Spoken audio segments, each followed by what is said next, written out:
What if you want to rent out individual rooms, which is common near a university campus?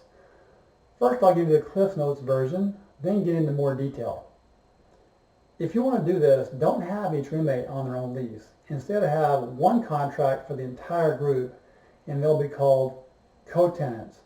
This way, all the tenants are what is called jointly and severally liable for the lease agreement. Let's say there's a disagreement between tenants. That would never happen, right? If they did want to change roommates, they'll need your approval and the contract will need to be updated.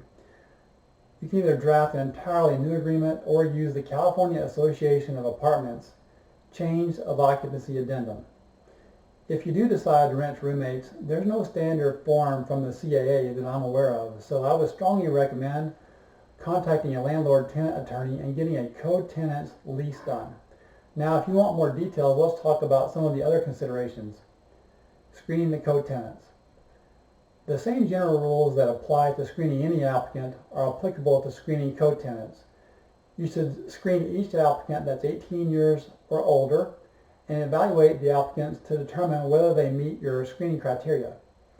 You have to decide how you're going to evaluate the tenants. Are you going to evaluate them separately or as a group? Just remember, if you allow married couples to combine their credit scores, the law requires unrelated applicants to do the same. If you have to serve a legal notice, like a notice to pay rent, you have to name all the tenants on the notice.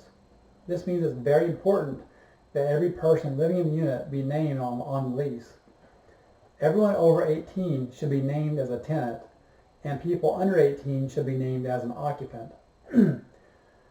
I don't recommend allowing one person to lease and then allowing that person to sublease to roommates because subtenants have no contractual relationship with the owner, which means the owner can't go after the subtenant for non-payment of rent.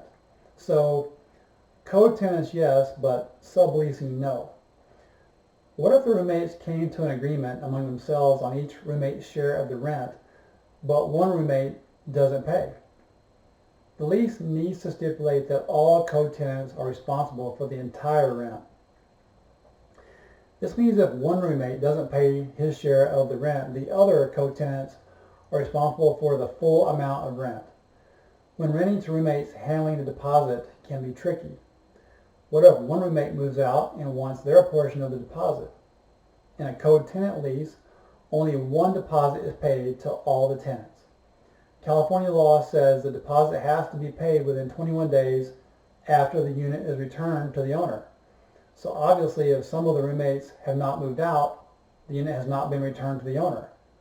So the tenants have to work it out among themselves what they want to do about the deposit. If there's a dispute among the tenants about this, they'll need to resolve it in small claims court. What if you need to evict one co-tenant, but not the others? By California law, there are no partial evictions, which means if you have to evict one tenant, all the tenants must be named on the eviction. In this case, the owner could choose to create a new agreement with the remaining tenants, but be very careful not to, quote, champion one tenant over another.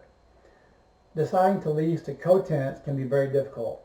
The best way to avoid conflicts and avoid fair housing claims is to work with an experienced attorney to create policies and procedures for handling changes in occupancy.